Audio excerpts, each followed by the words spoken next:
Bismillahirrahmanirrahim. Penonton-penonton di rumah, sahabat-sahabat Khazanah Islam, Assalamualaikum warahmatullahi wabarakatuh.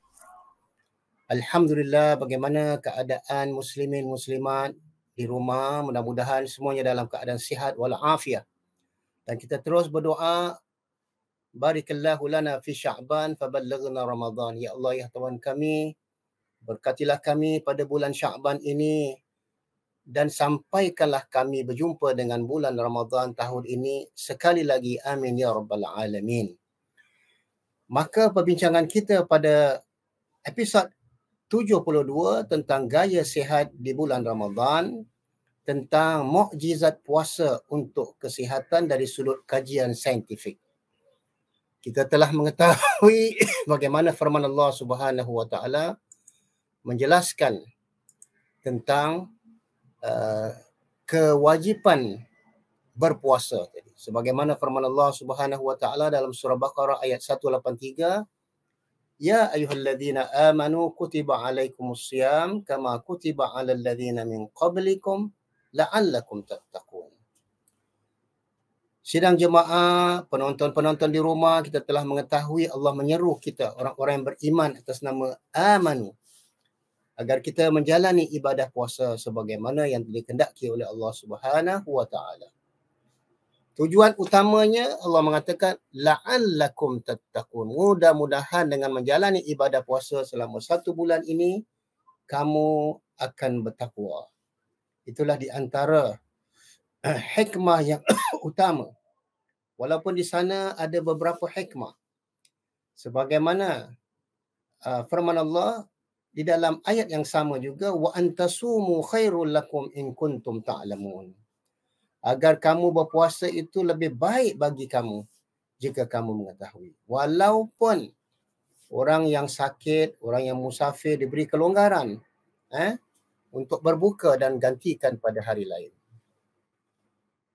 Sahabat-sahabatku Khazanah Islam, alhamdulillah Allah menjanjikan akan memberikan keberkatan kepada orang-orang yang berpuasa. Dengan sabda Nabi sallallahu alaihi wasallam oleh Ibnu Sunni daripada Abu Nuaim, sumu tasihu. Berpuasalah kamu, nescaya kamu akan sihat. Walaupun hadis ini lemah, tapi boleh kita ambil berbagai manfaat kerana ibadah puasa mempunyai hikmah biopsikososial berupa sihat jasmani, rohani dan sosial tadi. Nah, marilah sama-sama kita ikut terus episod ini sehingga akhir, di mana kita lihat ahli-ahli ilmu dan begitu juga pakar-pakar kesihatan. Mereka telah tertarik dengan kajian mereka dengan berbagai aspek tentang mukjizat puasa Ramadan. Seterusnya hasil daripada kajian mereka terdapat manfaat luar biasa dan tidak disangka sebelum ini para ilmuwan tentang adanya mukjizat rahsia-rahsia ibadah puasa bagi kesihatan manusia. Meskipun Ramadan itu, menjalani puasa Ramadan itu adalah aman untuk semua orang yang sihat dan beberapa keadaan orang yang sakit. Namun dalam keadaan penyakit tertentu, seharusnya seorang itu mendapat nasihat doktor. Sama ada dia boleh terus berpuasa ataupun berbuka. Satu kajian sahabat-sahabatku Khazanah Islam, satu kajian saintifik di College of Medicine, King Saud University, Riyadh, 1990 mengatakan, it has been proved that fasting does not pose a danger to most diabetes patients. Rather, it may be beneficial for many of them. Dikatakan bahawa ia telah terbukti, kajian ini telah terbukti bahawa menjalani ibadah puasa tidak mendedahkan bahaya kepada penderita-penderita diabetes. Bahkan ia adalah bermanfaat untuk penderita diabetes dan orang-orang yang mempunyai penyakit-penyakit yang kronik. Bahkan ini telah terbukti oleh banyak pengkaji-pengkaji ilmuwan kesihatan sama ada timur dan barat. Di antara istilah yang mereka gunakan adalah intermittent fasting. Mereka membuat kajian dengan melakukan puasa. Mereka mengambil makanan ketika 6 pagi dan terus mereka tidak makan sampailah ke jam 1 tengah hari. Mereka mungkin minum air ataupun makan beberapa keping buah-buahan, terus mereka sambung berpuasa. Seolah-olah mereka mahu mengatakan bahawa sebenarnya ibadah puasa yang dijalani oleh orang Islam itu adalah baik untuk kesihatan. Maka dikatakan bahawa fasting is a remedy for a number of serious diseases, the most important of which include the following. Bahawa sebenarnya puasa ini adalah penawar bagi beberapa orang yang mengalami penyakit serius. Dan di antaranya, marilah sama-sama kita mengikuti beberapa poin kajian. Dikatakan Islamic fasting is a remedy for high gastric acidity. Bahawa puasa dalam Islam itu merupakan penawar bagi orang yang mengalami penyakit gastrik ataupun dipanggil gastric acidity. Bahkan dikatakan orang yang mengalami gastrik itu adalah lebih baik dia berpuasa kerana ia dapat merawat stomach ulcer, perut yang ada mempunyai luka, dan ia sangat sesuai ubat yang sangat sesuai bagi orang yang mempunyai stomach ulcer. Ini mengikut Muazzam, M.J. Alin, M.N. dan Hussein dalam kajiannya 1963. Seterusnya, menurut kajian ini dikatakan fasting, its effects on health and disease basic principle of clinical practice. Dikatakan bahawa berpuasa tidak mendedahkan bahaya terhadap nursing mothers, ibu yang sedang menyusu ataupun wanita yang hamil.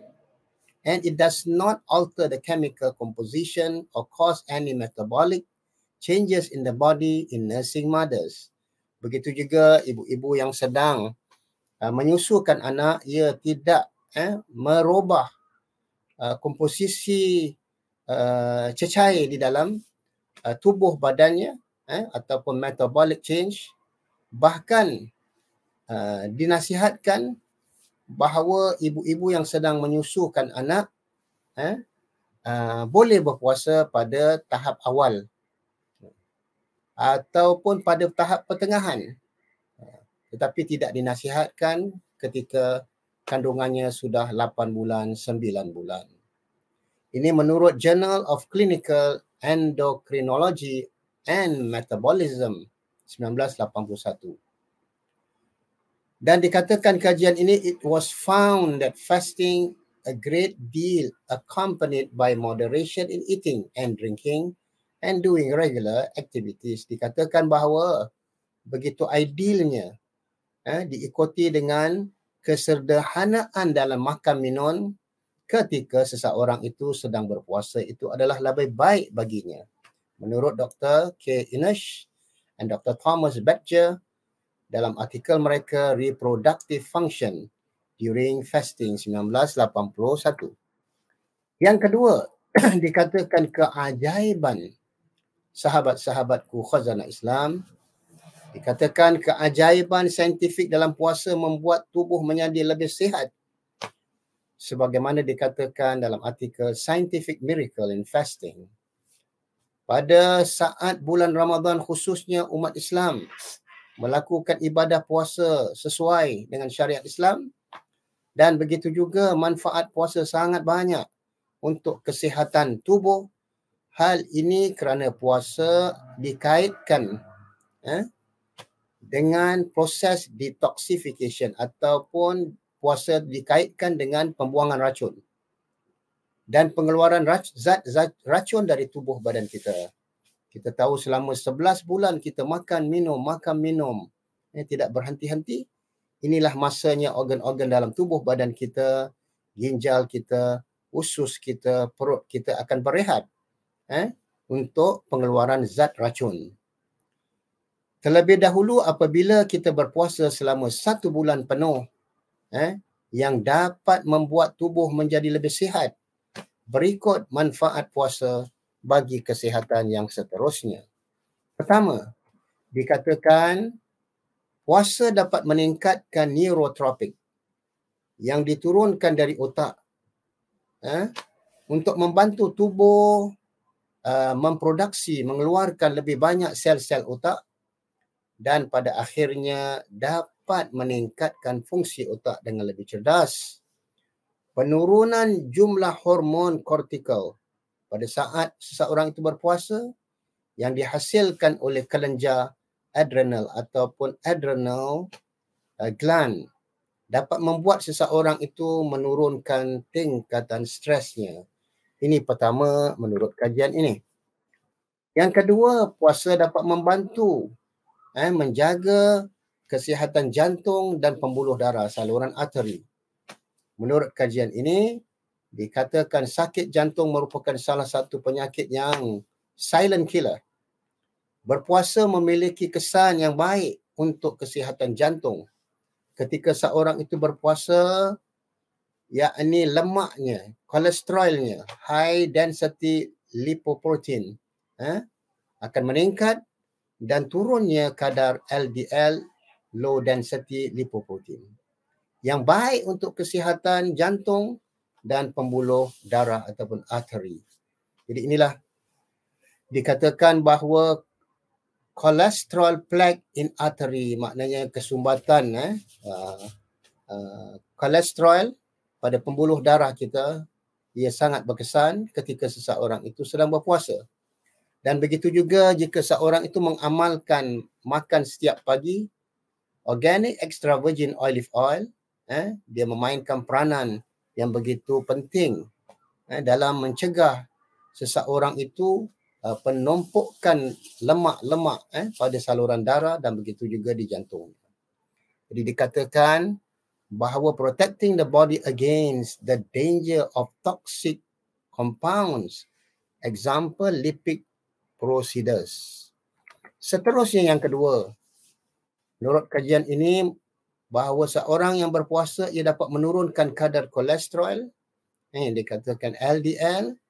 Jadi penurunan berat badan pada saat berpuasa merupakan salah satu manfaat berpuasa, walaupun itu bukan matlamat kita berpuasa kerana Allah mengatakan la'allakum tattaqun. Namun secara kajian penelitian di United Emirates Arab menyimpulkan bahawa orang yang berpuasa terjadi pengurangan kadar kolesterol dalam darah, pembersihan kolesterol, dan kadar kolesterol rendah meningkatkan kesihatan jantung sehinggalah dapat mengurangkan risiko terserangnya penyakit jantung ataupun heart attack ataupun stroke, serangan jantung. Terlebih lagi jika mengikut program diet sihat, tingkat kolesterol pun dapat diturunkan dengan mudah insya-Allah Ta'ala. Yang ketiga, sahabat-sahabatku khazanah Islam, dikatakan fasting strengthen the immune system and protects the body against many diseases.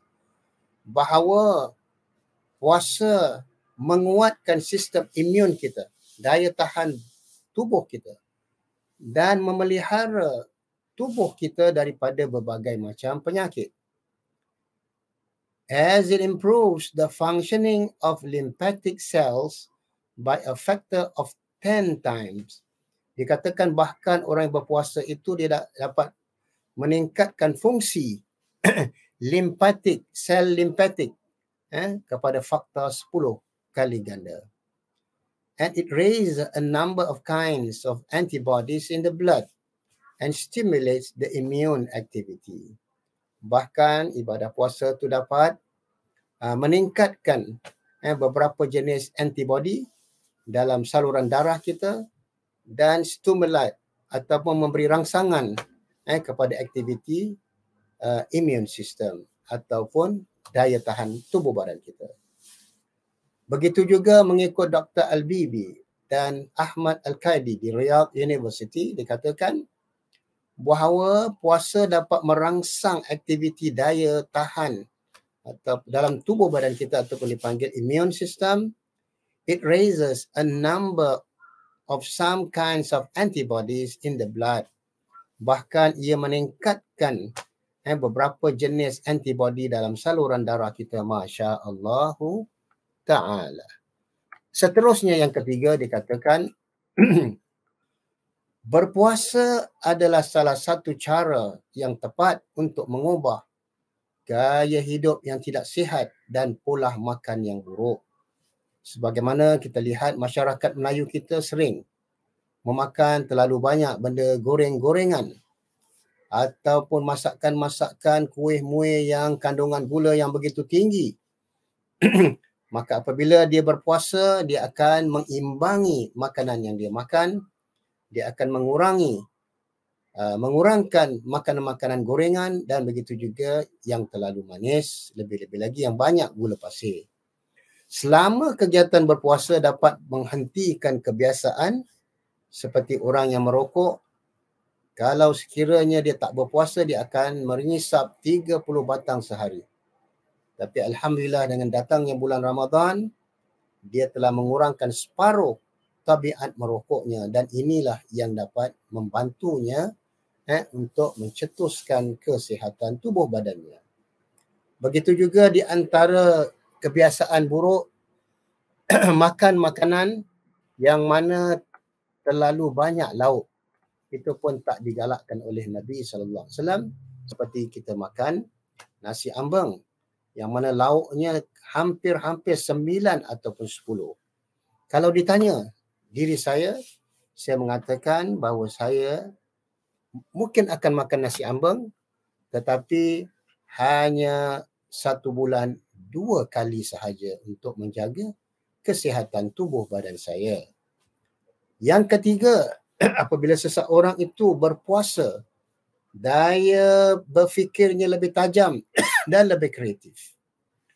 Dikatakan menurut kajian ini, puasa dapat membuat fikiran menjadi lebih tenang dan cergas. Menurut sebuah penelitian fikiran, budaya puasa dapat membuat seorang itu bekerja lebih cerdas dan cergas.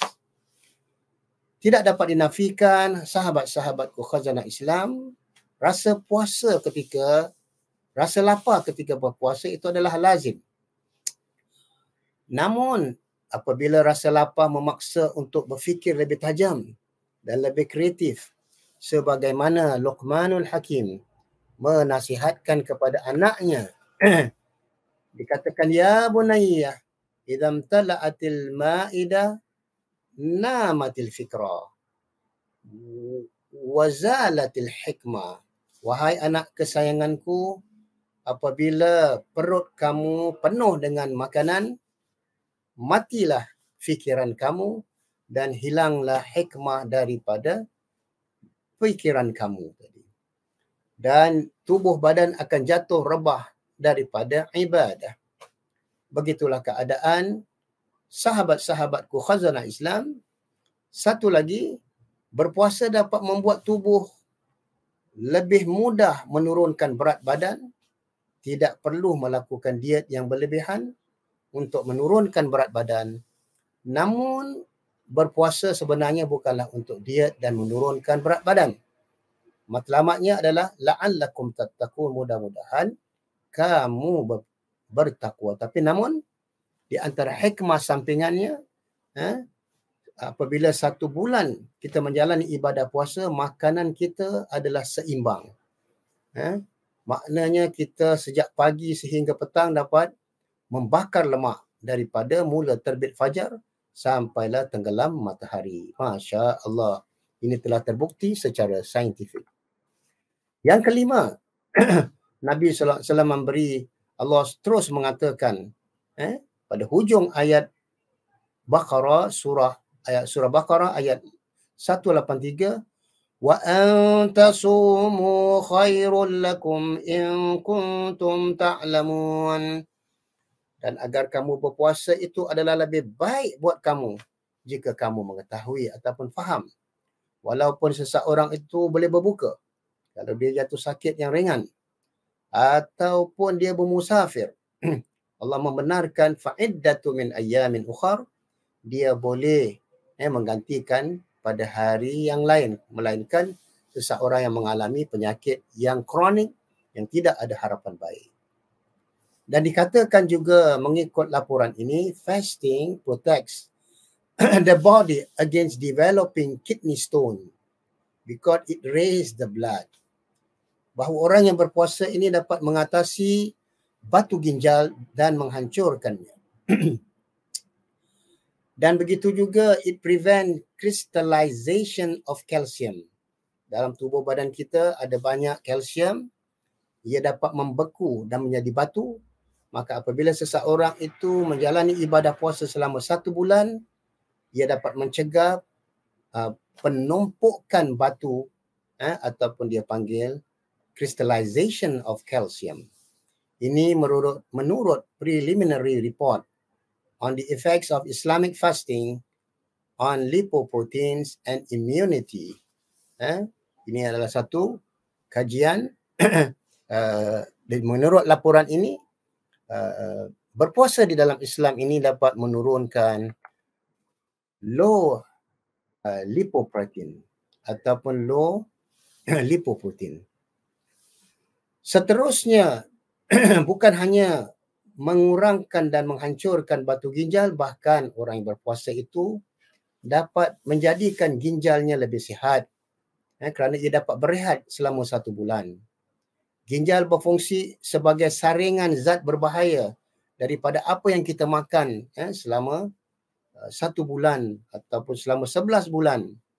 Maka fungsi ginjal akan maksimal apabila kekuatan osmosis urin dalam tubuh mencapai 1000 sampai 12,000 ml. Jadi inilah yang dikatakan osmosis urin ataupun kencing. Osmosis ini dapat mencapai kadarnya apabila seseorang itu berpuasa daripada 1000 hingga 12,000 ml. Maknanya osmosis itu dapat mengurangkan. Dengan berkurangnya asupan air pada saat seseorang itu menjalani ibadah puasa, tujuan untuk mencapai kekuatan osmosis dalam air kencingnya dapat tercapai sehingga pada akhirnya akan terkesan baik untuk kesihatannya. Apabila perjalanan air kencing kita lancar dan sebagainya, dan ginjal kita berfungsi dengan baik apabila kita berpuasa. Yang keenam, sahabat-sahabatku khazanah Islam. Apabila kita menjalani ibadah puasa, ia dapat mengeluarkan racun ataupun itu dipanggil detoxification. Maknanya pembuangan racun yang menumpuk pada tubuh badan kita. Di selama kita berpuasa, anda dapat mengeluarkan racun ataupun detoxification dalam sistem pencernaan selama 1 bulan. Ketika tubuh memakan makanan ataupun ketika tubuh memakan cadangan lemak untuk mendapatkan energi, kita juga memerlukan lemak untuk mendapatkan energi. Maka cadangan lemak HDL akan membakar setiap racun yang berbahaya dalam tubuh badan kita apabila kita menjalani ibadah puasa selama 1 bulan. Masya Allah. Begitu juga sahabat-sahabatku khazanah Islam. Bismillah. Puasa juga baik untuk penderita diabetes. Mencegah diabetes ataupun mengurangkan kadarnya. Diabetes dapat disebabkan kerana tingginya kadar gula konsumsi kita makan. Apapun makanan-makanan yang menumpukkan kadar gula dan kolesterol yang terdapat dalam tubuh badan kita. Alhamdulillah dengan kegiatan berpuasa, konsumsi gula akan berkurangan ataupun kita akan kurangkan memakan makanan yang bergula tinggi, makanan yang berlemak akan dapat terkawal sehinggalah pada akhirnya dapat mencegah kadar diabetes type 1 ataupun 2 dan mencegah berbagai-bagai penyakit yang lain termasuklah tekanan darah tinggi dan begitu juga kencing manis. Dan begitu juga mengurut kajian-kajian ini ibadah puasa juga dapat meningkatkan sistem kekebalan ataupun dia panggil immune system. Alhamdulillah, pada saat kita berpuasa, tubuh akan lemas yang menurut beberapa orang akan menjadi lebih mudah sakit. Hal ini tidaklah sebenarnya. Salah, ternyata puasa dapat meningkatkan sistem kekebalan. Bahkan puasa dapat meningkatkan immune system ataupun sistem kekebalan dalam tubuh badan kita. Ketika kita berpuasa, maka akan terjadinya peningkatan limfosit bahkan sampai 10 kali lipat dalam tubuh badan kita. Hal ini dapat memberikan pengaruh yang besar baik terhadap sistem kekebalan tubuh badan kita sehinggalah puasa dapat menghindarkan daripada berbagai virus, penyakit ataupun wabak sebagaimana yang telah kita mengalami selama hampir 3 tahun. Yang ke-8, ibadah puasa tidak terpengaruh pada sel darah manusia. Dalam penelitian saintifik, saat berpuasa tidak berpengaruh pada sel darah manusia dan tidak terdapat perbezaan jumlah retinokosit, kadar sel darah merah serta rata-rata penumpuan hemoglobin. Hemoglobin ini adalah sel darah merah, MCH, dibandingkan dengan orang yang tidak berpuasa. Bahkan hemoglobinnya adalah lebih baik orang yang sedang berpuasa. Dikatakan hemoglobin ini the protein coloring matter of the red blood cells. Dan seterusnya yang ke-9, yang ke-10, puasa pada penderita diabetes type 2 tidak terpengaruh. Puasa wajib dan sunnah pada penderita sama ada dia puasa Ramadan ataupun sunnah pada penderita diabetes tahap 2, type 2 tidak berpengaruh dan tidak terdapat perbezaan protein gula, protein glycosylate dan hemoglobin glycosylate. Namun pada penderita diabetes tahap 3 ataupun 4 tertentu sebaiknya harus konsultasi, minta nasihat doktor. Kalau type 1 dan 2 tidak mengapa, tapi kalau kadar diabetesnya, kencing manisnya dah sampai type 3 dan 4 yang dia harus menggunakan insulin, maka dia minta nasihat doktor. Jadi mengikut pengalaman beberapa kawan-kawan, teman-teman dan pasien saya, dinasihatkan bagi mereka yang nak yang terpaksa menggunakan insulin, dia bolehlah lakukan jab insulin ketika sahur sehinggalah satu lagi ketika berbuka puasa. Tidak menjadi masalah, melainkan kalau yang diabetes type 4 yang kronik. Di antara lain, penderita diabetes dengan tekanan darah meningkat, sedang hamil, usia anak ataupun komplikasi lain seperti gagal ginjal dan jantung. Jadi itu kita kena minta nasihat doktor, adakah sewajarnya dia teruskan berpuasa ataupun tidak. Begitu juga ibu hamil yang menyusukan anak. Terdapat sebuah penelitian puasa pada ibu hamil tidak mengganggu ibu yang menyusukan dan kelompok tidak hamil dan tidak menyusukan di perkampungan Afrika Barat. Ini dilakukan kajian, dikumpulkan sampel A, 20 orang ibu yang berpuasa dan menyusukan anak dan 20 orang yang tidak berpuasa tetapi menyusukan anak di Afrika Barat. Ternyata dalam penelitian tersebut disimpulkan tidak terdapat perbezaan kadar glukos serum, asam lemak ataupun fatty acid bebas dan triglyceride beta hidroksi dan butiran insulin, glukagon dan hormon tiroksiin. Maknanya sangat baik bagi ibu yang sedang hamil dan ataupun menyusukan anak. Yang ke-13, puasa mempengaruhi secara drastik metabolisme lemak. Maknanya metabolisme lemak tubuh badan kita dapat terkawal ketika kita menjalani ibadah puasa. Amin ya rabbal alamin. Ketahuilah sahabat-sahabatku khazanah Islam, beberapa penelitian menyebutkan sebenarnya tidak terdapat perbezaan yang menjolok saat berpuasa dibandingkan saat tidak berpuasa. Puasa Ramadan tidak mempengaruhi secara drastik metabolisme lemak, karbohidrat dan protein. Maknanya semuanya berjalan secara normal dan tabii. Ia tidak mengganggu secara drastik metabolisme lemak kita dan karbohidrat dan protein ketika kita sedang berpuasa.